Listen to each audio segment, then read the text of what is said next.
சித்தராணியின் மர்ம மறைவு கதை. அத்தியாயம் 5. புரிந்து கொள்ளுதல். குடும்பம் சற்றே அமைதியானது மற்றும் அருணாசலத்தின் உண்மை வெளிப்பட்டது. இருந்தாலும் ஒரு குற்றமற்ற அச்சம் நிலவியது.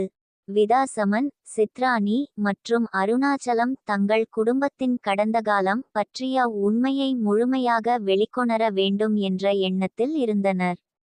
எந்த ரகசியமும் மறைந்திருக்க கூடாது என்று உறுதியாக இருந்த அவர்கள் தங்கள் பாட்டி பாட்டன்களின் வரலாற்றில் மேலும் ஆழமாகச் செல்வதற்கு தீர்மானித்தனர். விதாசமன் ஆனந்தராஜனின் வீட்டிற்குச் சென்று அவர் இன்னும் எதையாவது பகிர முடியுமா என்று பார்த்தார். ஆனந்தராஜன் அவர்களை உவகையுடன் வரவேற்றார். தங்கள் கடந்த காலத்தை எதிர்கொள்வதற்கான தைரியம் அவர்களுக்கு உள்ளது என்று அங்கீகரித்தார்.